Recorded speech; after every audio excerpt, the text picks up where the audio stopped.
Hi friends, இன்றைக்கி என்ன நம்ம வீடியோ பார்க்க போகிறோன்னா, நம்ம சின்ன ஒரு அறுவடை பண்ண போகிறோம். இங்கே பார்த்தீங்கன்னா நடு வயலில் ஒரே ஒரு தக்காளி செடி இருக்குது. அதில் பார்த்தீங்கன்னா இவ்வளோ தக்காளி இருக்குது பாருங்கள். நம்மளுக்கு தேவையான பழம் மட்டும் பறிச்சுக்கலாம்.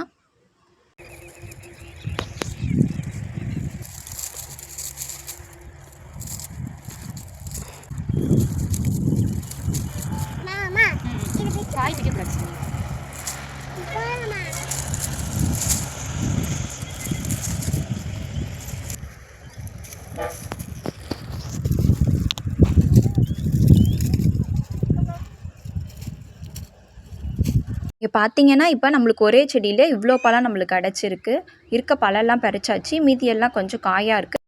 இன்னும் கொஞ்சம் காய்கறிலாம் பறிக்க வேண்டியது இருக்குது. வாங்க போய் பறிக்கலாம். இங்கே பார்த்தீங்களா முட்டைக்கோஸ் எப்படி வச்சுருக்குன்னு. கொஞ்சம் நல்லா பெருசாகிடுச்சு. இன்னும் ஆனால் நம்மளுக்கு நிறையா செடி இருக்குது. அதில் எல்லாத்துலேயும் பார்த்தீங்கன்னா குட்டி குட்டி முட்டைக்கோஸ் தான் இருக்குது. நல்லா பெருசானதுக்கப்புறம் உங்களுக்கு அதை ஒரு தனி வீடியோவில் காமிக்கிறேன், முட்டைக்கோஸ் அறுவடை பண்ணும்போது.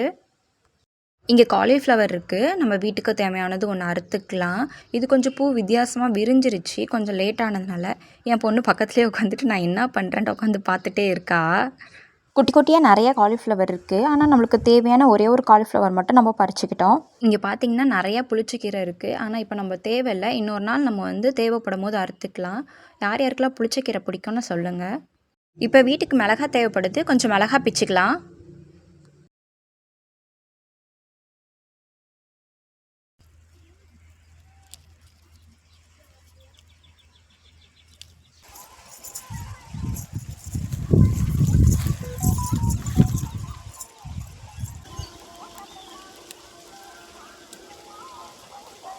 இங்கே பாருங்களேன், நல்ல மிளகா பெரிய பெரிய மிளகாயாக இருக்குது. நம்ம வீட்டுக்கு தேவையான மிளகா மட்டும் பறிச்சிட்டோம். நம்மளுக்கு நிறையா இருக்குது.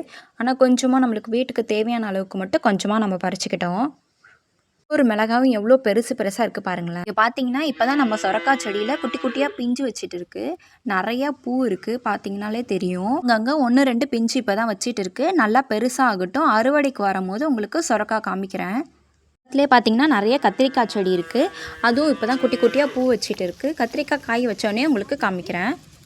நெக்ஸ்ட்டு பார்த்தீங்கன்னா நம்ம கொஞ்சம் வெங்காய பூ பறிச்சிக்கலாம்.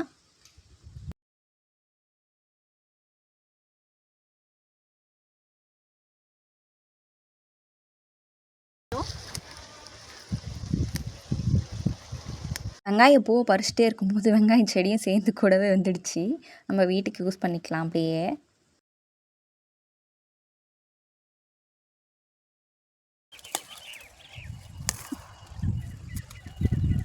பார்த்தீங்கன்னா எல்லாம் வெங்காய செடியே தான் இருக்குது. அதுலேருந்து நிறைய பூ இருக்குது. வெங்காய பூ நமக்கு தேவையான கொஞ்சமாக மட்டும் பறிச்சிட்டோம் பொரியல் பண்ணுறதுக்கு. பார்த்தீங்கன்னா நல்லா பெரிய பெரிய வெங்காயமாக நம்ம தோட்டத்தில் இருக்குது. இதை அறுவடை பண்ணும்போது உங்களுக்கு காமிக்கிறேன் தனியாக.